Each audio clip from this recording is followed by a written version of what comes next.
Buonasera a tutti e benvenuti a Tutto Campo. E ora è il momento dei risultati del calcio dilettanti e partiamo subito dalla Serie D. Adriese Cartigliano 3-0, Arzignano Tamai 2-0, Chions Charlins Muzzane 0-0, Clodiense Campodarsego 1-1, Delta Rovigo Sandonà 1-2, Este Virtus Bolzano 0-3, Levico Terme Belluno 1-1, San Georgen Montebelluna 4-3, Union Feltre Trento 2-1. E vediamo la classifica: al primo posto l'Adriese a 51 punti, Arzignano 48, Union Feltre Campodarsego 44, Virtus Bolzano 43, Delta Rovigo 38, Charlins Muzzane e Chions mantengono quindi lo stesso punteggio, si fermano entrambi a 33 con il pareggio di oggi, Este 32, Montebelluna 31, Cartigliano 30, Belluno San Georgen 29, Sandonale Vico Terme 27, Clodiense 23, Tamai 19, Trento 18. Passiamo adesso all'eccellenza. Fiume Pro Gorizia 1-1, Brian Gemonese 4-1, Flaibano Cordenons vince il Cordenons per 1-0, Fontana Fredda Manzanese 0-1, sempre più ultima Lignano che perde 4-0 in casa della Juventina, Lumignacco Ronchi 2-1, Cras San Luigi 1-0 e questa è la prima sconfitta del San Luigi di quest'anno, 13° Tor Viscosa 1-1. Guardiamo la classifica e si ferma quindi il San Luigi a 55 punti, non ne approfitta la Pro Gorizia che col pareggio di oggi arriva a 42, ne approfitta invece il Brian che arriva a 41 punti a un punto dalla Pro Gorizia, Tor Viscosa 40, Ronchi 34, Manzanese 32, Cordenonse Juventina 29, Fiume Gemonese 27, Lumignacco 26, 13° 23, Cras 22, Fontanafredda 21, Flaibano 20 e Lignano quindi con la sconfitta di oggi fermo a 16. Passiamo adesso alla promozione, partiamo dal girone A. Casarsa San Vitese 3-1, Gonars Corvat 0-2. Il Pasiano pareggia con la seconda in classifica a Codroipo quindi per 1-1 e poi vedremo i gol. Prata Falchi Camino 1-2, Pravis Domini Sesto Bagnarola 0-1, Prof Gagna Tarcentina 3-0, Spal Cordovado Viveira Uscedo 1-0, Vaillant Torre 1-2. Guardiamo la classifica, vediamo la grafica, Prof Gagna al primo posto con 51 punti, Codroipo 46, Pratafalchi 45, Casarsa Vaillant 41, Torre e Viveira Uscedo 35, Pravis Domini 31, Corva 29, Camino 28, Sesto Bagnarola 25, Tarcentina 23, San Vitese 22, Spal Cordovado 20, Gonars 17, Union Pasiano col pareggio di oggi col Codroipo arriva a 5 punti. Passiamo adesso al girone B. Chiarbola Oltre 0-3, Mlados Sistiana Seslia 0-0. Pro Cervignano Primorie 1-1 ed è un pareggio importante tra la prima e la seconda in classifica, poteva decidere la stagione, invece ai vertici la situazione rimane invariata. Risanese Costalunga 2-0, San Giovanni Zaule 0-3, Tolmezzo Romans Medea 1-0, Trieste Gradisca 5-0, Valnatisone Virtus Corno 0-1. Vediamo la classifica, quindi come detto invariato ai primi posti, Pro Cervignano 49, Primorie 45, Virtus Corno Tolmezzo 43. Sistiana Seslia 37, Risanese 35, Chiarbola 32, Zaule 31, Romans Medea 26, Oltre 25, Mlados Trieste Costalunga 24, Valnatisone Gradisca 21, San Giovanni 9. Passiamo adesso alla prima categoria e partiamo anche qua dal girone A. Aviano Diana 0-0, Nuova Sacilese Ceolini 5-1, Ragogna Porcia 4-3, Rive d'Arcano Bannia 3-0, San Quirino San Daniele 4-3, Union Martignacco Barbeano 3-0, Union Rorai Magnago Libero 2-3, Valle Noncello Coloredo 3-1. Guardiamo la grafica della classifica, al primo posto Rive d'Arcano 50, Nuova Sacilese 49, Magnago Libero 48, Ragogna Diana San Quirino 42, Coloredo 33, Ceolini 28, Aviano Union Martignacco 26, Union Rorai 25, Bannia 23, Barbeano 17, Valle Noncello 14, San Daniele 13, Porcia 8. Passiamo adesso al girone B. Aurora Ancona 1-0, Azzurra Sedegliano 1-1, Buiese Santa Maria 0-1, Grigioneri Forum Iuli 1-1, Lavarian Mortean Serenissima 4-1, Torreanese Rivolto 0-1, Rizzi Sevegliano Fauglis 1-3, Venzone Fulgor 2-0. Al primo posto quindi Sevegliano Fauglis a 48 punti, Azzurra e Rivolto seguono a 40, Grigionero e Forum Iuli Buiese 39, Santa Maria Fulgor 37, Venzone 31, Torreanese 25, Sedegliano 24, Aurora 23, Serenissima 18, Lavaria Mortean 15, Ancona 11, Rizzi 10. Girone C della prima categoria. Calcio Ruda Aquileia 0-2, Domio Isonzo 0-1, Gradese Isontina 1-1, Maranese Pertegada 0-2, Rivignano Sant'Andrea San Vitto 0-1, Monfalcone Primorec 3-0, Vesna San Giorgina 0-1, Zaria Staranzano 1-0. Al primo posto quindi Pertegada 47 punti, Staranzano 46, Maranese 40, Ruda 36, Isonzo 35, San Andrea San Vito 34, Zaria 32, San Giorgina 31, Rivignano 30, Aquileia 27, Monfalcone 26, Domio 25, Gradese 22, Isontina 18, Vesna 12, Primorac all'ultimo posto a 11 punti. Passiamo adesso alla seconda categoria, girone A, Gravis Liventina 1-1, Pocenico Budoia Valvasone 0-0, Purigliese Morsano 0-0, Ramuscellese Valeriano Pinzano 0-0, San Leonardo Bruniera 2-2, Salone Caneva Vigonovo 1-2, Villanova Montereale 1-0 e riposa per oggi Lazzanese. Al primo posto in classifica a 55 punti Villanova, Azzanese 54, Sarone Caneva 47, Valeriano Pinzano 40, Vigonovo 32, San Leonardo 31, Montereale Liventina 26, Gravis 22, Pocenico Budoia 19, Morsano 17, Valvasone 16, Bruniera 15, Purigliese 14, Ramuscellese 8. Girone B della seconda categoria, Arteniese Unione SMT 0-2, Arzino Rangers 2-2, Cassacco Moruzzo 1-3, Glemone Tagliamento 2-3, Maiannese Reanese 0-6, Mereto Treppo Grande 1-0, Pagnacco Atletico Grifone 0-0, Spilimbergo Riviera 1-2. Adesso la classifica, al primo posto Reanese 49 punti, Riviera 47, Arteniese 46, Unione SMT 44, Pagnacco 41, Spilimbergo 37, Mereto 34, Moruzzo 31, Atletico Grifone 29, Treppo Grande 26, Cassacco 23, Arzino e Rangers 22, Glemone 18, Tagliamento 14, Maiannese 5. Girone C della seconda categoria, Fiumicello Flumignano 4-0, Pocenia Torre 3-0, Pasianese Castions 1-3, Flambro Teor 0-1 e più tardi guarderemo le immagini di questa partita. Porpetto Bertiolo 2-3, Trivignano Basiliano 0-2, 3 Stelle Butrio 1-1, Union 91, Centrosedia 2-5. Al primo posto proprio il Centrosedia a 46 punti, Teor 45, Trivignano 39, 3 Stelle e Torre 38, Bertiolo 36, Fiumicello Basiliano 34, Union 91 30, Butrio 29, Pasianese 28, Castions 25, Flambro 23, Pocenia 18, Flumignano 15, Porpetto 1. Girone D, chiudiamo con la seconda categoria, Girone D, Audax Piedimonte 0-3, Turiaco Piccina 0-0, Gaia Sovogne 0-1, Mariano Breg 2-1, Montebello Azzurra 1-0, Romana La Fortezza 2-0, San Canzian Roianese 1-0, Villesse Cormonese 0-1. Al primo posto quindi la Roianese a 53 punti, Mariano 43, San Canzian 44, Piedimonte 43, Turiaco 41, Cormonese 37, Sovogne 33, Opicina 31, Romana 27, Azzurra 26, Audax 19, Villesse e Breg 18, La Fortezza 17, Gaia 12, Montebello 8. Bene, questi i risultati fino alla seconda categoria, adesso in collegamento Franco Poiana per la terza categoria. Ciao Franco. Grazie Giulia, buonasera a te e a tutti i telespettatori. Velocissimamente ecco i risultati della terza, girone A, 3S Piezzo 3-0, Calcio Zoppola Lestizza 1-0, all'Artigiana Vivarina, all'Artigiana Ronchis 1-0, Magnago Zompicchia 3-0, Sarone 2017 Proviano 4-1, Virtus Roveredo Varmo 2-0, riposava la Real Castellana.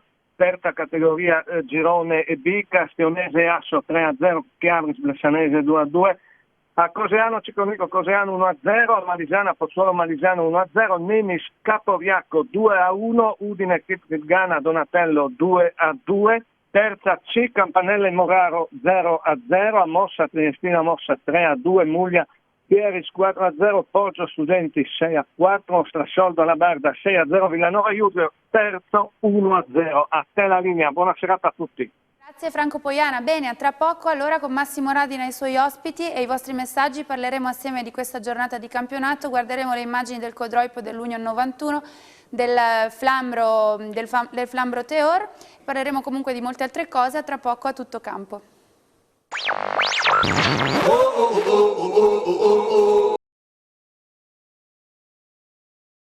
Questo programma è offerto da CDA, gestione distributori automatici, una scelta naturale. Signori e signore, questo è A Tutto Campo.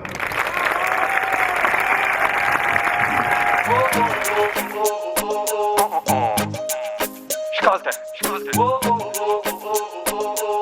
A Tutto Campo. campo non sta, calmo tutto altro, grida. Il pubblico in silenzio alla palla li ferma al centro. Poesia in movimento coi piedi come strumento. Qui si gioca a tutto campo, il Friuli ci fa da sfondo e ogni traguardo in fondo lo tagli solo correndo. Da qui è già la TV.net che par fa lo TV smiglie come un gol me tutta siete. Se c'è Massimo in diretta non un test, solo il best of facce che chi si in dissesto. Un collegamento in diretta al tuo paese che par fa lo basta poco, un po' dice cassi dici. Tutte le Friuli fra di tegni ludi voli, fategli gli applausi se è il caso, perfino i cori fate. Tutto campo non sta mai calmo, tutt'altro grida. A tutto campo c'è tutto, tu tutto l'anno e fai. Tutto campo non sta mai calmo, tutt'altro grida. A tutto campo c'è tutto, tu tutto l'anno e fai.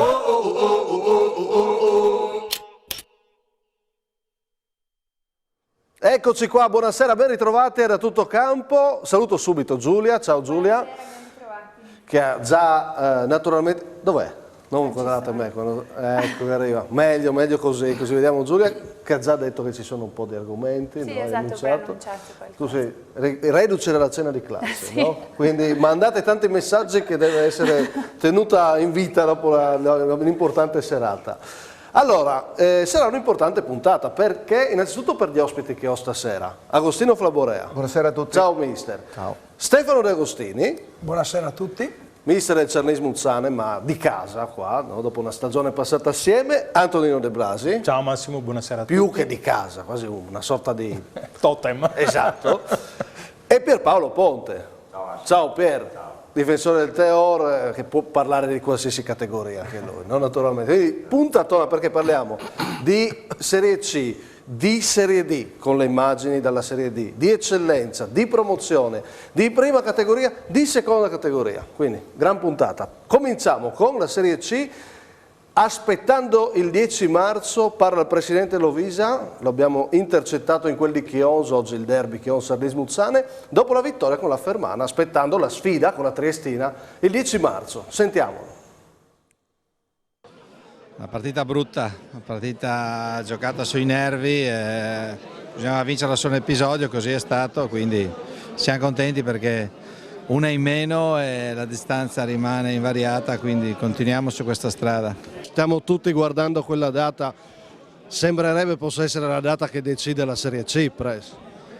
Ma io non credo, io credo che intanto c'è il 3 marzo in casa con la San Benedetese e quella che conta è sempre quella che arriva, perché una alla volta arrivare là con un vantaggio importante, vorrei dire anche a livello psicologico avere un vantaggio, quindi io credo che prima venga la San Benedetese e poi venga questo bel derby che fa bene al calcio regionale.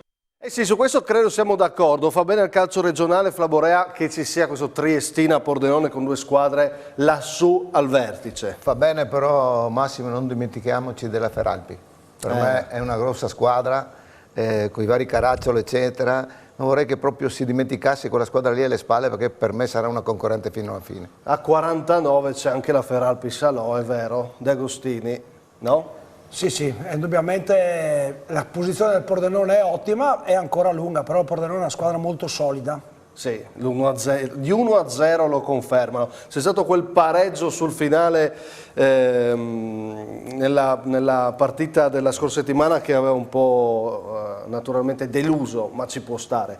E, ecco, 10 marzo, Triestina Pordenone, vi chiedo, lo abbiamo chiesto Lovisa, dice no, ma quanto dirà del campionato? Secondo me è la partita decisiva, soprattutto per la Triestina. La Triestina deve vincere, secondo me. Altrimenti a 9 dal termine sarebbe un distacco un po' troppo forte. Voi come la vedete, De Blasi? Beh, sono d'accordo con il Presidente proprio in funzione del fatto che bisognerà arrivare con un vantaggio adeguato. Questo potrebbe sicuramente, come dire, dare una marcia in più al Pordenone. È chiaro, in caso di sconfitta della Triestina, la Triestina si vedrebbe almeno 10 punti e potrebbe diventare un vantaggio in comune. È vero che c'è quella del 3, come dice Lovisa, ma quella del 10 adesso penso che la testa sia già lì, no? Pier, da giocatore, c'è già la testa lì o davvero pensi giornata dopo giornata? No, beh, ma poi si dice che i campionati si vincono con le piccole, però poi ci sono gli scontri diretti che segnano una stagione, quindi sicuramente il caso di questa partita, sì. Assolutamente, però è bello pensare che ci siano due squadre della nostra regione a giocarsi il campionato. Questa è la cosa che fa bene secondo me a tutto il movimento. Questo sì. Allora, aspettando il 10 marzo, poi chiudo, decisiva, sì, no, quanto, Flaborea? Bisogna vedere il risultato di domenica, è importante che superi lo scoglio della San Benedettese. Se si presenterà qui 7 punti, non è che gestisca, però può andare a giocare per il pareggio a Rocco Tessera. Ma io non penso che giochi per il pareggio, giocherà la sua partita. Se dovesse andare male non ci sarebbe proprio drammi, perché c'è ancora la possibilità di allungare dopo. Ok, De Agostini, aspettando questo 10 marzo. Decisiva per la Triestina. Decisiva per la Triestina. Tu hai giocato per il pareggio oggi?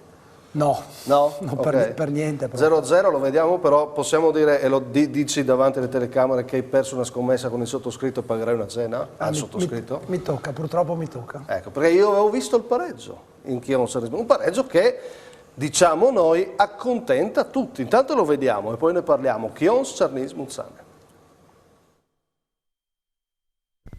È il derby di Serie D Chions-Sarlis-Muzzane, tanto pubblico per questa partita con due squadre che hanno una buona posizione di classifica. Ne uscirà un pareggio che fa bene sia a Lenisa che a De Agostini a quota 33 punti. Primo tempo meglio il Chions, Parpinel salva su la conclusione ravvicinata dopo la parata di Calligaro. Qua è bravissimo invece Cudicio ad anticipare Visintin.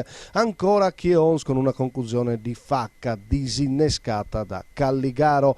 Conclusione ancora ravvicinata, sempre il portiere attento. Secondo tempo Sarlis-Muzzane che cresce e crea qualche situazione pericolosa come questa. Moras arriva, Zonta si salva, poi spazza Visintin, non calcerà quasi mai in porta il Chions, però ha due situazioni pericolose con Dimas, ma soprattutto col colpo di testa di De Cecco. Sale in cattedra Tonizzo, gran calcio di punizione, grande risposta di Zonta, poi il palo sempre di Tonizzo. Rivediamo il suo tiro cross. Sarebbe stato beffato il portiere sul finale, all'occasione Bussi di testa, ma Zonta ha il riflesso giusto. Finisce così 0-0.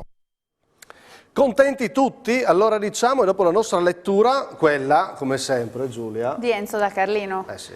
Vediamo cosa dice. Due doppi 0-0 tra Sarlis-Muzzane e Chions, le emozioni le lasciano i prossimi incontri, quasi quasi la Saiva azienda di Dolciumi sorride.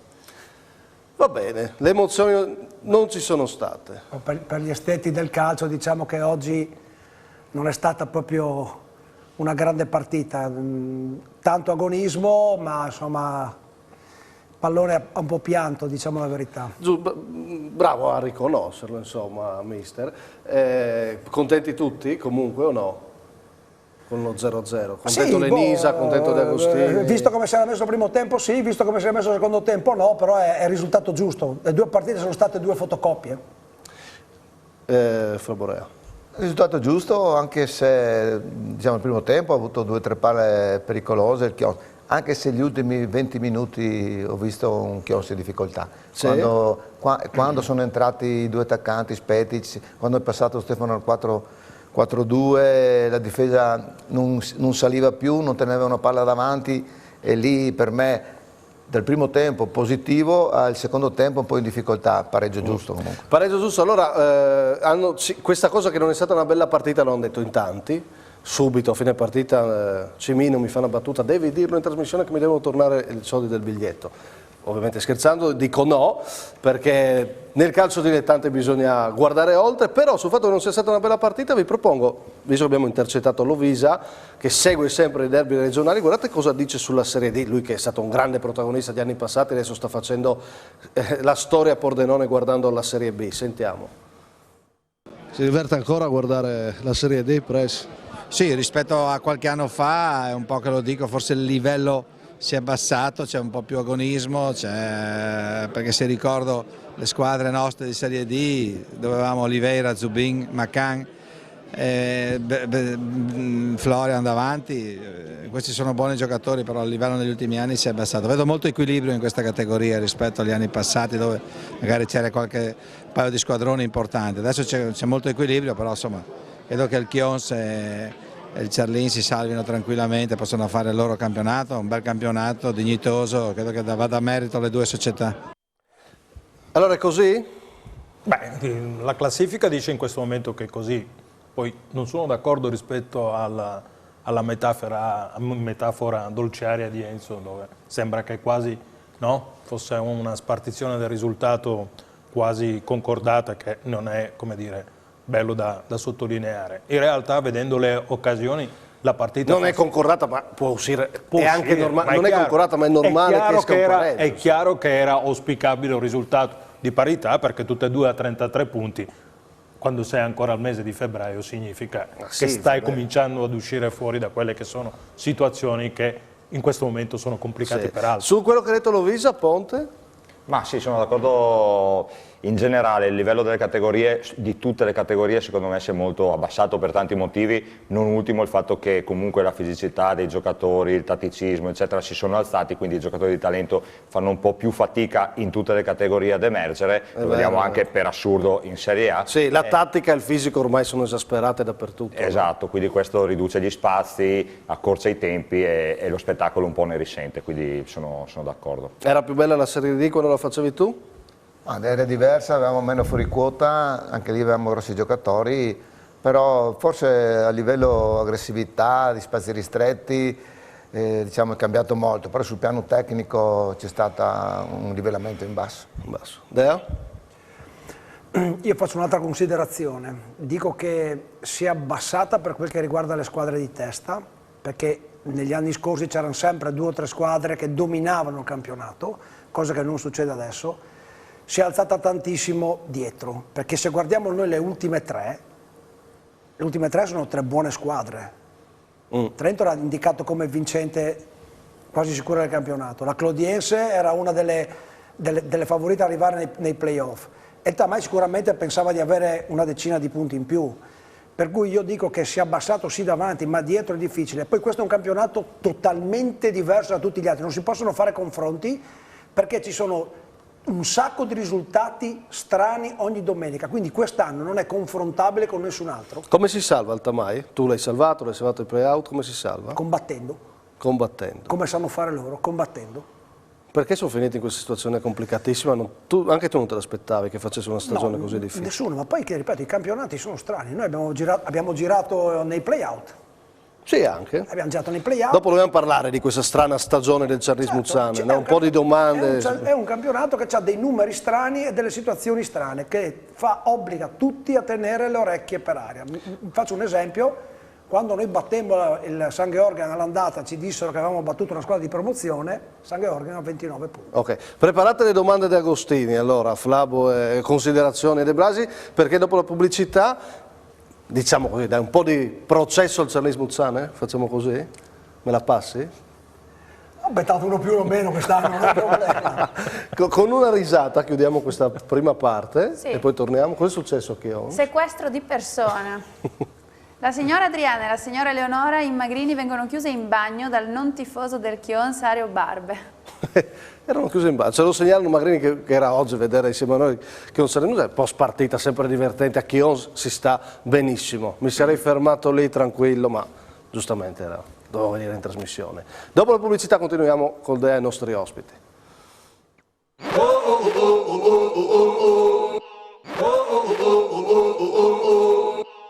Allora continuiamo 0-0 il derby Charlis Muzzane-Chions, classifica buona, però noi tutti abbiamo sempre detto in questo studio il Chions sorprende ed ha una bella classifica, no l'eccellenza lasciamola stare, mostriamo la Serie D. Il Charlis non ci aspettavamo magari il Chions con un po' meno punti e il Charlis con un po' di più. È giusta questa cosa che abbiamo detto tutto l'anno o no? Tutta la stagione? Ci può stare, un discorso che ci può stare. Ovviamente noi abbiamo fatto troppi pochi punti nel girone d'andata. Però adesso state facendo un altro tipo di marcia. Insomma, se tu pensi che abbiamo rimontato 7 punti al Chions, nel giorno di ritorno siamo alla quarta o quinta al giorno di ritorno, insomma, come punti fatti. E, è vero che il giorno d'andata abbiamo buttato via troppe partite, pur secondo me facendo un ottimo calcio. Io ho perso su 6 partite, ne ho perse 4 che gridano vendetta. E a volte da noi non viene capito molto questa cosa, si guarda troppo al risultato. La squadra ha fatto dei grandi passi in avanti, sono dei giocatori che hanno fatto veramente dei grandi passi in avanti di cui io sono orgoglioso. A volte mi trovo a essere solo ad essere orgoglioso di questo, però io sono molto orgoglioso. Potrei citare degli esempi, ma... Certo. Ieri ero Marano, no? Ci sta sempre bene, tra l'altro. Dopo ne parleremo. Con so che è il tuo habitat naturale. Naturale, no? E no, adesso dico perché. E ho fatto una battuta, c'erano anche i tifosi del Cerris Muzzane, ho detto domani vi critico, scherzando, nel senso che negli anni il Cerris Muzzane ha fatto una scalata clamorosa, sono diventati un po' troppo... pretendono tantissimo. Il palato fine. Si sono dimenticati da dove, degli anni, da dove no? sono partiti. No, io me li ricordo, sì, in promozione, ci abbiamo giocato contro diverse volte, in effetti, però effettivamente in questo momento rappresentano il massimo del calcio dilettanti friulano, sia come programmazione, sia come attenzione al settore giovanile, quindi credo che gli abitanti di Carlino e di Muzzana debbano essere orgogliosi della loro squadra, decisamente. Flavo, cosa vuoi chiedere? Che considerazioni fare da Agostini? Allora, prima cosa, quel periodo iniziale di aver subito un sacco di gol, dove le scelte erano quasi obbligate e sono ancora obbligate nel senso di fuori quota bassi, è stata una scelta obbligatoria o è stata una scelta ponderata insieme alla società queste scelte dei fuori quota? Devo dire che noi all'inizio abbiamo fatto una scelta condivisa, perché di giocare praticamente con 4 fuori quota su 5 dietro, e perché volevamo sfruttare questa forza che abbiamo in attacco, no? E le cose indubbiamente sono andate bene da una parte e male dall'altra, perché continuiamo ad avere il secondo attacco del campionato, però la seconda peggior difesa, ma era uno scotto che... Quando tu giochi con tutti questi giovani è chiaro che il giovane non ha l'esperienza del vecchio, ogni tanto cadevamo in certi errori banali, no? E questo ci ha penalizzato, perché noi, ti ripeto, molte delle sconfitte nascono da delle ingenuità. Non a caso abbiamo sistemato queste cose, abbiamo messo, perché Scordino stava facendo un buon campionato, però insomma, è chiaro che Angelo ci dà a livello di personalità tanto, no? Ma questo... Siamo riusciti a farlo avendo preso un 99 a centrocampo, e una crescita insomma, è stata di tutti, no? Un movimento generale che ci ha portato a fare meglio. Ma ci sono state troppe critiche al Cernis Muzzane secondo te? Guarda, io potrei dire di sì, ma potrei anche dire di no, non lo so, non mi baso su queste cose. Io credo che abbiamo troppo la tendenza a guardare quello che non va. Cioè noi abbiamo fatto 45 gol e ne abbiamo presi 41, parliamo sempre dei 41 che abbiamo presi, ma perché non parliamo dei 45 che abbiamo segnati, che chi viene a vedere Carlins, il Cerris si diverte, che ogni volta che andiamo fuori casa prendiamo consensi da tutti e insomma facciamo divertire tutti, no? Guardiamo anche quello, io chiaramente tiro l'acqua al mio mulino. Poi ma ci sta come... Poi è chiaro che abbiamo preso tanti gol, ma è normale che se avessimo preso 5 gol in meno saremmo magari a giocarcela per i playoff, però è anche vero che questa è una squadra che è costruita per giocare. Avete già parlato del futuro tu e il Press? No, Press, che il Press va avanti per la sua strada, alla una persona di alto livello, secondo me una persona molto intelligente, che è anche piacevole parlare di calcio con lui, ha le sue idee, non sempre condividiamo, però io lo rispetto tantissimo e lo dico sinceramente. Poi lui non condivide tutto quello che faccio io non condivido tutto quello che dice lui, però insomma... E quindi trovate un equilibrio così, esatto, non condividendo. Un non equilibrio lo troviamo. De Blasi per Agostini? Sì, volevo chiedere a Stefano questo, cioè il rischio di forse avere spostato quest'anno all'inizio del campionato l'asticella un po' più in alto con aspettative alte, no? È questo il rischio che quasi tutte le domeniche, una sì, una no, tu possa andare a finire sulla graticola, come in una certa parte del campionato abbiamo avuto la chiara sensazione. Era più di una sensazione. Ecco, quindi, capire... A un certo punto c'erano i manifesti con scritto Wanted da Carlino. Non credo. Ricercato vivo o morto. No? Faccio la battuta, sdrammatizzo. Permettetemelo, certo. Sdrammatizzo. Il press è il press. E voi lo sapete tutti. No, ma io non voglio parlare di Vincenzo Zanutta, che ma le aspettative dell'ambiente, parlo delle aspettative di quel dell'ambiente. Avessimo detto, guardate, vogliamo cercare di fare meglio dell'anno scorso, noi staremo facendo un discreto campionato. Perché poi dopo non dimentichiamoci che il Presidente ha parlato con me e lui mi ha detto, lui sesto, io ho detto dai sesto, settimo, va bene, sesto, settimo, noi siamo settimi. Siete in linea. Ma in questo momento sì, ma chiaro, nell'andata no. L'andata no. È lì che forse si sono concentrate sono le qua. maggiori critiche, Stefano. E ti dico che le critiche erano anche giustificate, perché Certo. quando tu puoi proporre tutto il bel calcio che vuoi ma non fai il risultato, ci sta anche che tu venga contestato. Perché no? Io faccio parte di questo mondo da tanto tempo, non è che vivo di scuse o che, Certo. c'è una realtà nel calcio che va rispettata, che è questa qui. Senza... Flavio, come la chiudiamo? Quindi abbiamo parlato di Charlins Muzzane, con quello che abbiamo visto oggi, Chions, Charlins, dammi un po' un riassunto di quello che è il loro campionato in questo momento. È un ottimo campionato da parte del Chions. Si conferma anche oggi, quindi Certo, tu vedi una certo. squadra tranquilla che la salvezza ci arriva serena? Arriva serena, però sempre combattendo. Io l'ho vista 3 volte, anche con l'Adriese, grande prestazione per 70 minuti, poi sofferenze. Fa parte del suo DNA, fa parte del suo organico. Stefano sta facendo il suo lavoro, quello che io è assurdo, fare classifiche prima di iniziare con i nomi. Questo per me Cabine, Moras, l'altro che arriva. Cioè, il campo è diverso, perciò prima di inizialmente montarsi da testo, fare castelli in aria così, bisogna valutare bene, anche e soprattutto perché ci sono i fuoriquota, perciò un po' di tranquillità più soprattutto da parte della società, un po' di equilibrio. Posso dire una cosa? Sì. Siccome gran parte della società da noi è il press, lo sappiamo. Il press poi è uno che gli piace mettere pressione.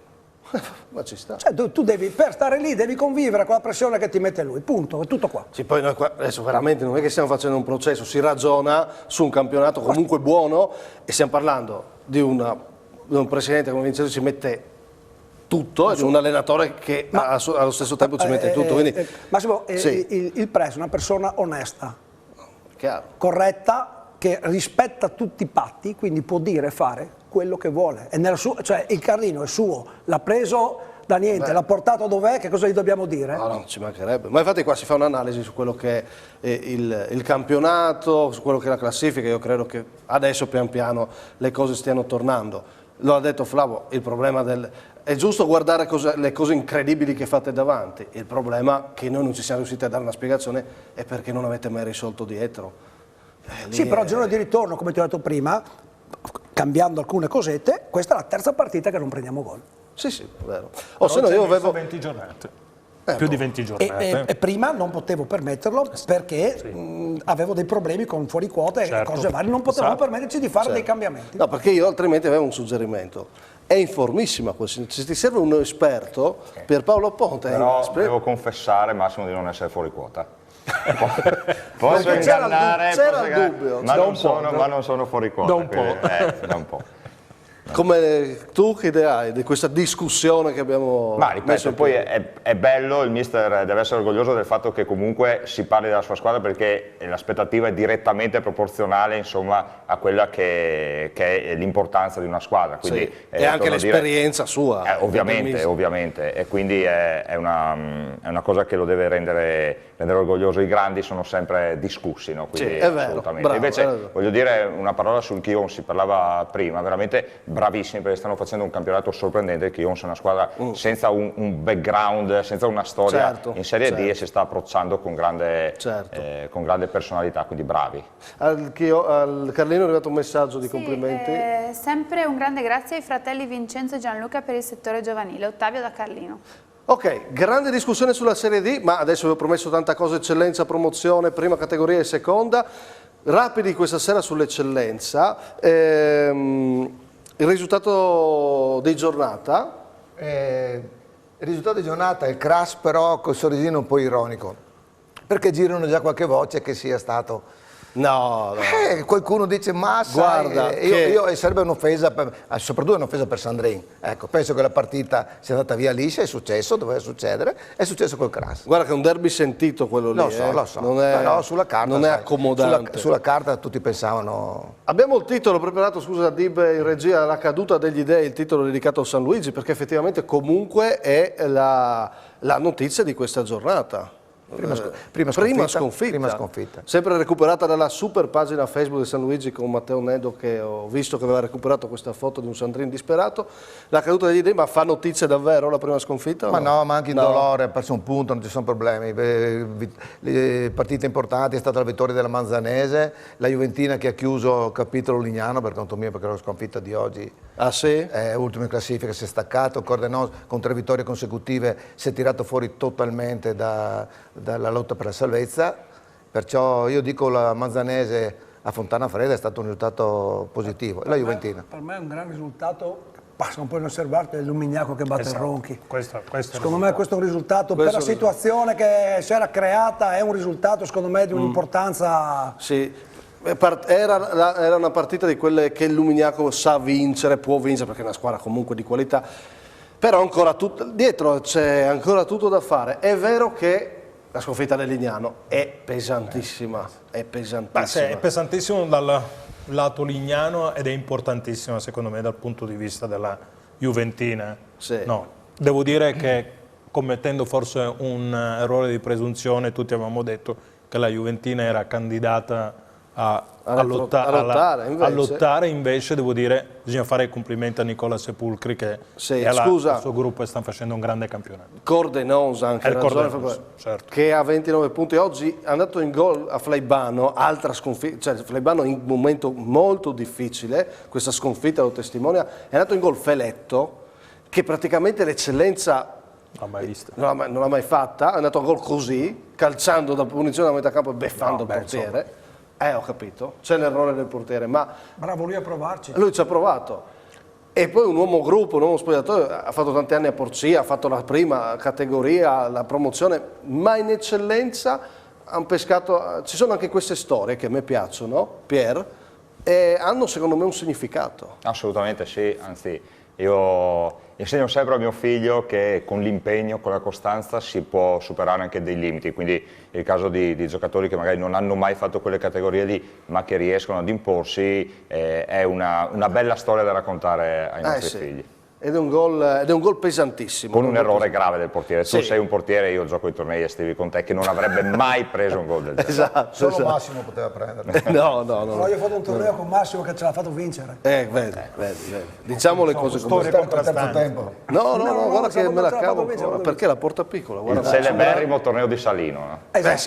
Proprio quello. Lui lo ha vinto, Pier. E io lo vincerò il prossimo anno. Prossimo anno non possiamo sbagliare. Questa è una promessa. C'è qualcosa su questi argomenti? Sono inveiti un po' i tifosi del San Luigi, che il titolo è esagerato, insomma. No, la caduta degli dei, la prima sconfitta, perché sono degli dei in questa categoria, no? Imbattibili, belli. 21 giornate e devo dire insidiati da 20 risultati consecutivi della squadra di Berlasso. L'ho incontrato stamattina, ho detto ricordati. Dopo ne parliamo, dopo ne parliamo. Sì, quindi il titolo è giusto. Se posso, Massimo, un'altra squadra che sta facendo secondo me un campionato straordinario, con tutti i giovani che stanno facendo giocare, come la Manzanese sta facendo in questo momento.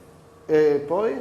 Poi, allora, sempre su San Luigi, perché macchiare una grande prova dei ragazzi del CRAS? Figuriamoci se San Luigi regala qualcosa. No, infatti, grande vittoria anche del CRAS in chiave salvezza, va detto. E poi ragazzi del Cordenons, siete fantastici, continuate così che arriviamo ai playoff. Andrea. E a proposito di grandi gol, Alberti, ieri 1-1 del Fiume Veneto Bannia, altra squadra che sta facendo molto bene, con un Alberti che ha giocate da top player, passatemi questo termine, in eccellenza.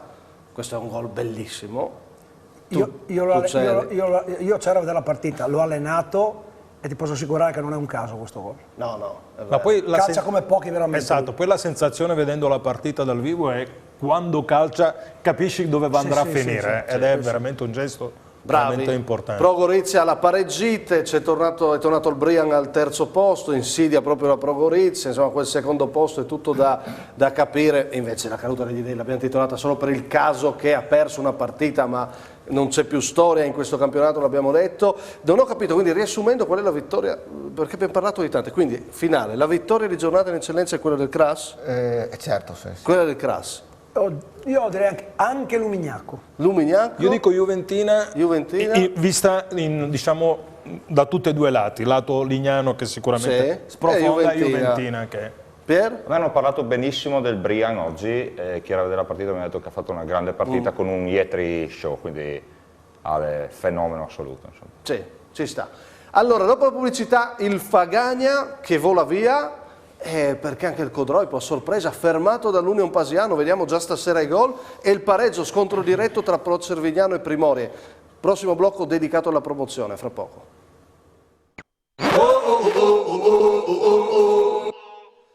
Allora, leggiamo qualche messaggio che ci arriva. Allora, Alberto da Fleibano, auguri per l'infortunio all'attaccante Punta Pecile, e sono arrivati anche altri messaggi. Un saluto al nostro Francesco Pecile, non mollare, ti vogliamo di nuovo sul campo. Vabbè, ci uniamo. Sì. Ah, precisiamo perché ci sono arrivati messaggi sul CRAS San Luigi. Allora, Flavio. Sì, poi... scusa un attimo, praticamente... ho capito. Con un po' di ironia. Ma certo, con un po' di ironia, non era una cosa. Nessuno regala niente, ma figurati. Ho detto, e poi qua sono tutti qualcuno può pensare male, ma nessuno regala niente. Esatto. Perché poi chi va sui campi è una battuta che si fa. Non abbiamo detto che è successo questo, perché poi ho sentito Sandrin e so che partita è stata lottata, vissuta, e che il Craso ha fatto un gran colpo. Ha vinto, beato lui, è riuscito a restare a galla, a giocarsela ancora. Esatto. Fagagna nel segno di Nardi vola. Intervista. Non abbiamo fatto una gran partita oggi perché sia l'area che secondo me le condizioni del campo ci hanno un po' danneggiato in fase di palleggio, difatti non ho visto la mia squadra giocare come al solito. Comunque abbiamo concesso poco contro una buona Trecentina ed è una buona vittoria, si continua. Marco ha fatto 3 gol importanti, in questo momento sta recuperando dopo un periodo che non stava tanto bene e per lui certamente per noi è il valore aggiunto che abbiamo. Se lui sta bene possiamo guardare in alto. Il campionato è ancora lungo perché mancano ancora tante partite e comunque la squadra sta un po' recuperando. Adesso abbiamo degli scontri molto difficili, vediamo cosa riusciamo a fare. Comunque stiamo migliorando. Sono un po' preoccupato per l'infortunio di Pinzano, speriamo di poterlo recuperare per domenica perché sarebbe un'assenza importante. Il campionato secondo me si giocherà fino alla fine, abbiamo degli avversari che sono tosti e validi, ci sono delle buone squadre, quindi come ho detto ancora Natale è ancora lunga e non si vincono ancora i campionati in questo periodo, bisogna tenere duro e le prossime gare determineranno se riusciamo a farcela, comunque ci siamo anche noi. Non si vincono i campionati in questo periodo, ma intanto Nardi è 25, il Fagagna vola anche perché Prata Falchi perde, il Codroipo a sorpresa viene fermato sul pareggio dell'Union Pasiano, quindi?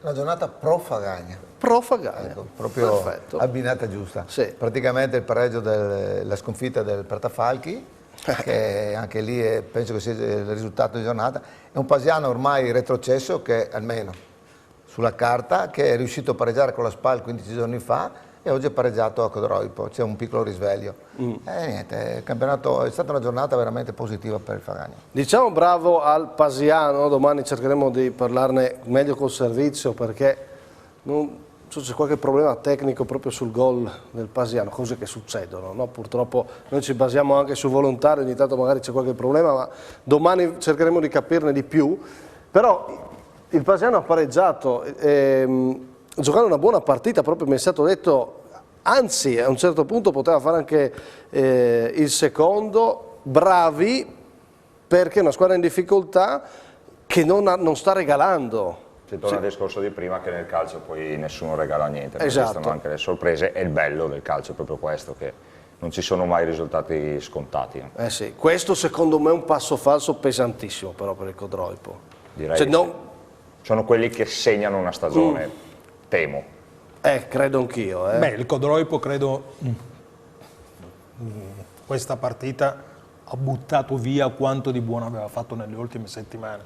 Era una squadra che era riuscita a cambiare passo rispetto alle prime 5-6 giornate, facendo una rincorsa che però molto probabilmente ti ha visto arrivare all'ultima curva senza benzina. E poi se magari pensi di giocare una partita semplice contro l'ultima in classifica con solo 5 punti, forse l'idea di sottovalutare un po' l'avversario, in questo caso forse il Codroipo l'ha pagata cara. E anche perché qualche giocatore mancava, no? Perché ovviamente cosa succede? No, giochi con quella più facile, qualche squalifica te la approfitti di usare lì. Sì, infatti credo che sia successo così È per successo Salguer così. piuttosto che per altri. E quindi idea? Trafagagna nel segno di Nardi e Pasiano? Boh, secondo me il Pratafalchi stava facendo di più di quello che ci si aspettava, no? Perché indubbiamente sta facendo un grande campionato il Pratafalchi, secondo me. Al di là di quello che sarà il risultato finale, essere lì a contendere la vittoria al Fagagna, che al Fagagna l'avevamo detto tutti che era la squadra più forte, anche perché quel signore lì davanti fa la differenza. 25 gol. Differenza totale, dai, totale. Non so quante volte è successo nella storia del calcio regionale che il capocannoniere di eccellenza va in promozione, non so quante volte. Non so. Però il Codroipo è un'ottima squadra e io comunque sono a meno 5, quindi prima... Però quanto pesa pareggiare con l'ultima in classifica? Bruttissima, farà una brutta settimana, brutto, però, ripeto, sono a meno 5, non è ancora detto. No, chiaro. Insomma, e complimenti a Pasiano. E complimenti a Pasiano. Insomma, noi abbiamo titolato con Nardi, naturalmente, che è sempre l'uomo copertina di questo Fagagna, però il numero di gol, 25, insomma, in promozione sono davvero tantissimi. Il Pratafalchi è stato fermato oggi dal Camino. E di questa storia ne parlo sempre con Pierpaolo Ponte, perché è un altro ambiente che conosci bene. Camino oggi in gol Rebellato e 8 galli su calcio di rigore, no? 8 galli Rebellato, la coppia è tornata, perché dopo la squalifica arriva anche il primo gol per Manuel. Sì. A proposito di storie che ci piacciono, no? Sì. Questa è una storia bellissima secondo me, perché poi io sono un grande tifoso del Camino, e Andrea Rebellato è un mio caro amico, e Manuel Ottogalli lo conosco molto bene, ci ho giocato contro tante volte, e la cosa che gli è successa è veramente stranissima per un ragazzo così per bene come lui. Quindi poi, siccome credo che nella vita ci sia sempre l'opportunità di riscattarsi, sono davvero felice che abbia avuto modo di farlo, sì. Ed è una storia magnifica, proprio tutta quella del Camino, dove è una squadra con forte attaccamento al paese, al territorio, ragazzi che alcuni sono partiti dalla terza categoria e sono ancora in squadra, anche in promozione. È proprio una bella storia di calcio dilettantistico. Sì. E in mezzo c'è Pagnucco che si gode di questi due attaccanti che naturalmente possono decidere il campionato più tranquillo del Camino. Rigore procurato e poi segnato da Manuel Ottogalli. Dea, volevi aggiungere qualcosa? No, io ho fatto, tra altre cose, con Ottogalli ho fatto anche qualche torneo. Anche con Ottogalli? Sì, ma io poi tornei estivi. Ma scusa, no, ferma, sui tornei estivi... Mi è sembrato veramente, io la conosco molto meno, ma la persona che ho conosciuto io mi è sembrato veramente impossibile una cosa del genere. Sì, no, ma infatti, che veramente sono quelle cose che ti succedono una volta nella vita, che le paghi a caro prezzo per una persona, secondo me, di altissimo livello. Infatti chi conosce per quello resta stupito, no? Dice di quei 2 anni, di quello che era successo, ma adesso se lo può mettere alle spalle e ci piaceva sottolineare questa giornata positiva per il Camino. Avevi qualche messaggio ancora in sospeso? Sì, un attimo qui sul discorso comunque Pratafalchi Camino, c'è Paolo da Pordenone, insomma, che se la prende un po' con l'arbitraggio di oggi. Poi... Io ripeto che quando ci scrivono sugli arbitri noi non mi va non perché non voglio parlare, prendiamo la testimonianza che è più o meno che c'è stato un arbitraggio scritto completamente da dimenticare, ho usato anche un termine ben più forte nel messaggio, ma se ci sono... Chi c'era avrà visto, se c'è un giudice degli arbitri avrà fatto il suo referto, noi se non abbiamo le immagini possiamo dire poco. E poi torno in eccellenza, oddio dov'è? Grande Cordenons con un grande mister e una grande società, Gianni, e poi in Serie D Marco Zago vuole salutare il mister Stefano De Agostini e mister Flaborea. Marco, ciao. Io so che Marco in pratica potrebbe diventare il tuo secondo. Grandissimo Marco, c'ha una grandissima passione, è forte, poi insomma ogni tanto viene a trovarci. Allora, un messaggio, giusto sempre sul CRAS San Luigi. Ecco, cos'hai innescato, Flavio? L'interesse di questa trasmissione. Sì. Ecco, io ho detto in maniera ironica, perciò... Esatto. Ma tu comunque sei secondo me uno dei migliori opinionisti che mai avuto. Hai superato nettamente De Agostini. Io spero di prendere il tuo posto più che altro, quello che punto. No, però questo insomma è un pochino più... tenue. No, posso assicurarvi che abbiamo lavorato intensamente per raggiungere un risultato positivo contro un gran San Luigi. I derby sono partiti a sé, dove non conta la differenza di classifica. Quindi... Ok, è vero. Beh, in realtà, per come sono andate le cose, 2 pali presi dalla Cars, il rigore sbagliato, poi ci può stare anche come dire, uno scivolone da parte del San Luigi che incomincia forse a mettere la testa anche alla Coppa. Il San Luigi può giocarsi la Coppa totalmente, certo. non ha problemi di classifica, dai, cioè, è evidente. Scontro diretto, Pro Cervignano Primorie, in promozione di girone B finisce 1-1. Sentiamo il mister a fine gara. Ma la partita è stata gestita bene fino a quando nel secondo tempo, a 20 minuti alla fine, quando loro sono rimasti in 10. Da quel momento lì abbiamo smesso di giocare, non capisco il motivo, è peccato perché eravamo in vantaggio di 1-0, potevamo gestire molto meglio e cercare anche probabilmente anche di raddoppiare, abbiamo avuto anche delle occasioni per poter raddoppiare, però da quel momento lì la luce si è spenta e loro bravi in 10 hanno tenuto il pari e poi ci sono state un paio di occasioni per loro e per noi che potevamo vincerla tutte e due, e finita 1-1 pensavo e speravo una prestazione migliore, però siamo 4 punti davanti, una partita in meno, questo è importante, questo è quello che conta per adesso. È andata molto bene perché comunque siamo rimasti, nel momento in cui siamo rimasti in 10 abbiamo tirato fuori il cuore ed era la cosa più importante in questo momento, perciò guardiamo il futuro in maniera positiva perché venire via di qua con un punto dopo questo tipo di prestazione dà sicuramente morale. Ne parleremo domani ampiamente col servizio, questo 1-1, come ha detto Allegretti, dopo rimasti in 10 i suoi ragazzi sono cresciuti, hanno creato, è stata una gran parata di Zwolf e poteva meritare anche poi la vittoria il Primorie. Lo ha detto Tortolo, mi aspettavo una prestazione diversa, ma quindi come si legge questo 1-1? Giro di opinioni, Flaborea. Resta invariato, la forza per conto mio, la forza del Pro Cervignano è sicuramente Gianni, perché con la sua esperienza, con i tanti campionati vinti, diciamo che è il top player che ha il Cervignano. Questa distanza per Tortolo è sufficiente, quindi? Ma, da gestire no, però 4 punti sono sempre 4 punti. Questa. Dea? Beh, secondo me è un buon risultato per la Pro, perché indubbiamente comunque non perdi. Sono 2 allenatori che stimo, Gianni è inutile neanche parlare, dai, insomma, con tutto quello che ha vinto e quello che ha fatto ancora lì sulla breccia è uno spettacolo secondo me. E Allegretti è una persona che conosco perché c'è uscito qualche volta, è un personaggio fantastico, molto simpatico, è stato un giocatore, io non so se avete avuto occasione di vederlo, con un piede immenso, e che si sta approcciando a questo mondo dei dilettanti in maniera ottima e sta facendo fare buone cose alla sua squadra, e quindi sarà un bel duello fino alla fine. L'1-1 deve soddisfa quindi la Pro Cervignano anche per voi, De Blasi e Ponte? Beh, come si diceva, come hanno detto prima sia Agostino che Stefano, cioè mantiene inalterata la distanza, è chiaro, 4 punti da gestire nelle prossime 8 partite non sono tante, ma di sicuro il fatto di in questo momento avere il naso davanti al Primorie ti aiuta a cercare di fare un campionato che è indirizzato verso la vetta della classifica. Sì, a 8 giornate dalla fine massimo vince chi sbaglia meno, insomma, quindi non sbagliare queste partite era la cosa più importante. Assolutamente. Giulia. Vincenzo Radina scrive: buonasera, complimenti a mister Pagnucco per la vittoria a Prata. Poi, visto che parliamo di tornei estivi, ricordo a Massimo che la vittoria a Sarino fu merito del lavoro di mister De Agostini, mentre il povero Ponte si è dovuto subire le alchimie di mister Massimo. No, non ero io. Devo dire che c'è un'inesattezza. Sì. Perché il mister era un altro. Era un altro. Ci divertiamo che così, ci divertiamo che così in estate, arriverà l'estate, ma c'è ancora tempo.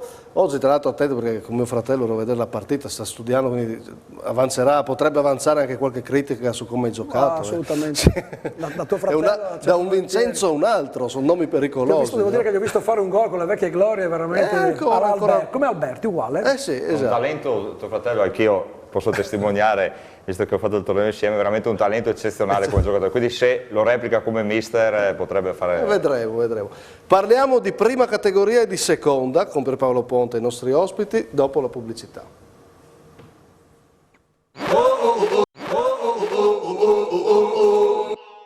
Ultima parte in studio di A Tutto Campo, parliamo di prima categoria. Pertegada in testa, da solo in prima categoria Girone C, è tornata una realtà del calcio dilettante che abbiamo conosciuto un po' di anni fa. Vediamo come ha vinto Marano.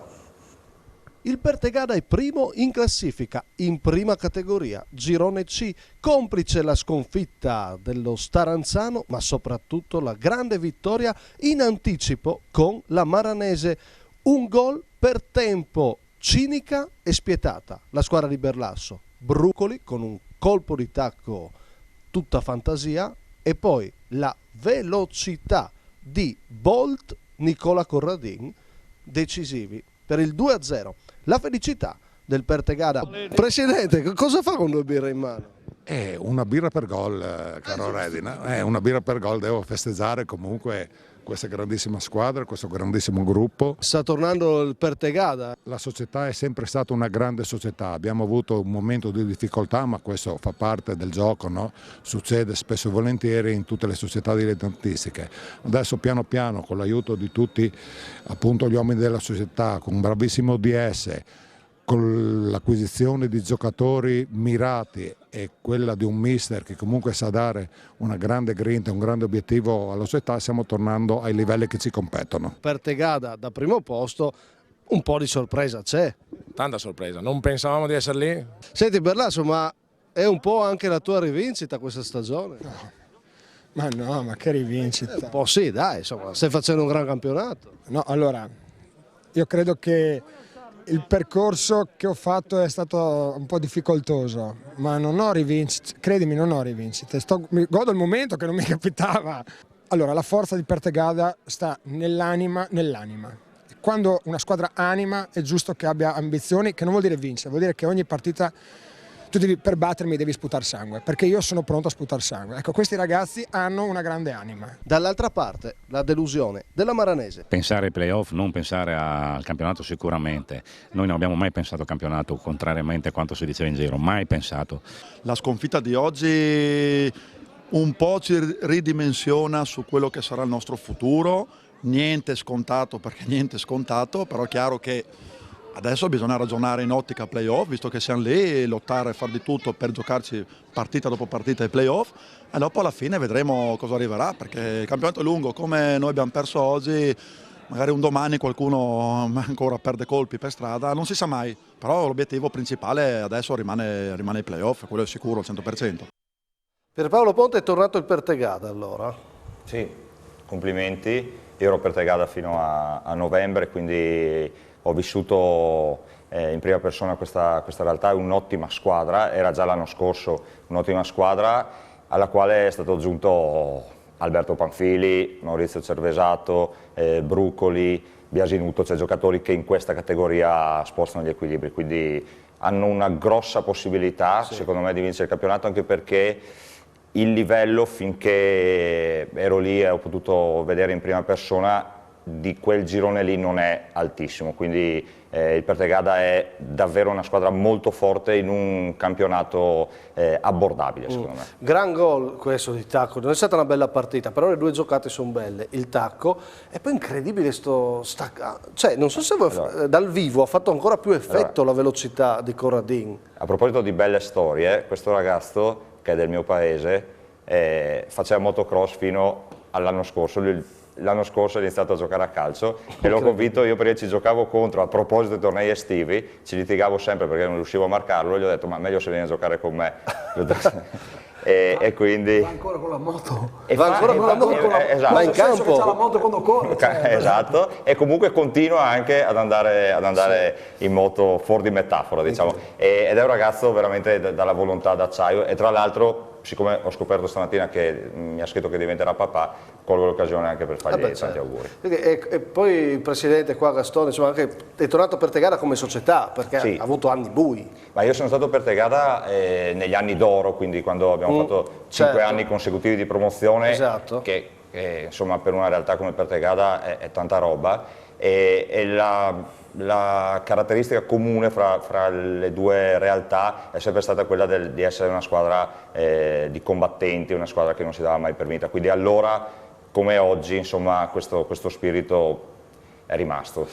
Poi c'è ovviamente anche l'impronta che ha dato Berlasso, tu non sei stato molto feeling tra di voi, possiamo dirlo. vabbè, No, non moltissimo, insomma. Non moltissimo. Siamo due persone particolari, quindi la probabilità che andassimo d'accordo era abbastanza remota, ma comunque nulla di che. Tutti mi chiedono di Berlasso nella vana speranza di farvi arrabbiare, ma io non mi arrabbio mai. Ma ci mancherebbe. No, dico, sicuramente lui incarna in pieno quello che dicevo prima, cioè lo spirito battagliero, eccetera, e credo che sia una possibilità. Tu gliel'hai chiesto, anche secondo me lui finora non ha mai raggiunto buoni risultati, ma secondo me ha tutto per diventare un ottimo allenatore, perché è stato un grande giocatore, capisce di calcio, ha passione e ha idee, quindi secondo me questa può essere una nuova ripartenza per lui. Poi il suo stile, Diego Sini, vedevo che ti piaceva quando diceva perché il suo Pertegara farà bene, perché ha l'anima, no? Bello. Una bella cosa. Sì, bello. Una cosa che mi è piaciuta molto, indubbiamente, sì. Sì, cosa dovevi sottolineare? Ma no, dicevo prima, forse siamo andati un po' veloci, stamattina proprio ho incrociato Berlasso una partita di giovanili, quindi anche uno che segue anche, no? Sì. Quindi abbastanza interessato, e mi parlava di questa sua striscia positiva di 20 risultati utili, che guarda forse con attenzione a quanto fatto anche dal San Luigi fin qui. Adesso in questo momento erano 21 le giornate. E devo dire che molto probabilmente il Pertegada ha un po' le caratteristiche del carattere di Berlasso. Di Lorenzo. Flaborea. Diciamo che ha dato carica a gente che sembrava che quel calcio ormai avesse chiuso, come Alberto Panfili, come Cervesato, come Bruccoli, sono tutti ex Lignano, perciò è stato bravissimo a motivarli e creare questo gruppo. Bravo Berlasso. Chiusa la parentesi, Pertegada per Ponte sei tornato a casa. La tua casa vera è Teoro o sarebbe stata Pertegada? Ma dai, sono tutti e due posti dove sono sempre stato molto bene. Sicuramente Teoro, a parte che dovesse vincere il campionato del Pertegada, dovesse vincere il Teoro, sarei uno dei pochi uomini al mondo a vincere 2 campionati. 2 campionati, vai a festeggiare tutto. Esatto. No, comunque sì. Quando sei andato via da Teoro io ero rimasto spiazzatissimo. Sì, tutti. Però insomma sono cose che poi succedono, venivo da un infortunio pesante, molto grave, tendine d'Achille. Insomma, è successo, nella vita capita di perdersi, è bello poi ritrovarsi. Quindi devo ringraziare il presidente, ovviamente il mister, soprattutto i miei amici e fraterni Lunardelli e Varone per avermi dato la possibilità di ritornare e stiamo facendo insomma delle ottime cose. E poi sono tornato anche per una promessa fatta al dottor Commisso, che non c'è più ma che ci segue sempre. Sì. Immagino anche che ci siano valori ancora più alti poi di risultati. Il nostro angelo custode, glielo dovevo, insomma. Giulia. Un saluto a uno dei più grandi difensori del Friuli, Pierpaolo Ponte, e se la cava egregiamente anche come commentatore, che Fantapaz. Visto che se la cava... sto cercando di... Deve essere mia moglie che ha scritto in realtà. No, io sto cercando di scritturarlo da anni, ma continua a giocare. Visto che se la cava, comunque ho anche un paio di domande. Vai. Allora... buonasera, chiedo al signor Pierpaolo Ponte un parere sull'allenatore Casasola Dennis, conosciuto come il colonnello, soprattutto sul suo aplomb, un vecchio cuore nero-verde. Allora, credo di aver capito chi è il vecchio cuore nero-verde, quindi un saluto a Edo Beltrame. Occhio che dopo la trasmissione ci saranno varie critiche, no? Chissà cosa hai preparato, ci sarà qualcosa che non va stasera, no? Ho parlato troppo del Charlins. Ovvio, beh, però no, Casasola Dennis è un mio caro amico ed un allenatore che secondo me farà molta strada, perché è uno dei pochi che cerca di migliorare il singolo anziché guardare solo il risultato, quindi rispondendo seriamente a quella che era una domanda divertente, dico questo. Un'altra domanda, anche questa leggera. Come fai a mantenerti così in forma? Dove trovi le motivazioni per correre ancora dietro la palla a 40 anni? Un esempio, ti ho sempre stimato come giocatore, ma soprattutto come fanta-allenatore. Zag da Cinto Camaggiore. Anche questi. No, comunque, sì, questo è il gruppo del Fantacalcio che saluto. Sì, okay. Però sì, dicevo prima che gli anni sono 41 e io vado ancora al campo con... la stessa voglia di quando avevo 8 anni, quindi il segreto è esattamente Allora, questo. Ieri avete vinto 1-0, adesso partita Credi Friuli, sentiremo le interviste per quanto riguarda Flambro Teor, poi ne parleremo in settimana, giovedì alle 22:15 la partita di Magrini, grande post partita. Non è stata una bella partita, adesso permetteteci di scherzare, sentite cosa stava dicendo prima del gol Magrini e poi arriva al gol, vediamo. questo calcio di punizione, potrebbe essere effettivamente interessante, probabilmente finirà alle stelle ma non lo sappiamo, quindi insomma dal tetto degli spogliatoi di Flambro l'esclusiva al derby per Telefriuli, Flambro Teore che non ha offerto nulla in questo primo tempo, forse questo calcio di punizione e il gol splendido da parte di Querini, mamma mia che gol, all'incrocio dei pali sblocca la sfida al 43esimo, la rete da parte di Querini. Ecco come ha risposto Querini a Magrini. Ecco, veramente un gufo totale, Magrini, un uomo orribile veramente. Sì.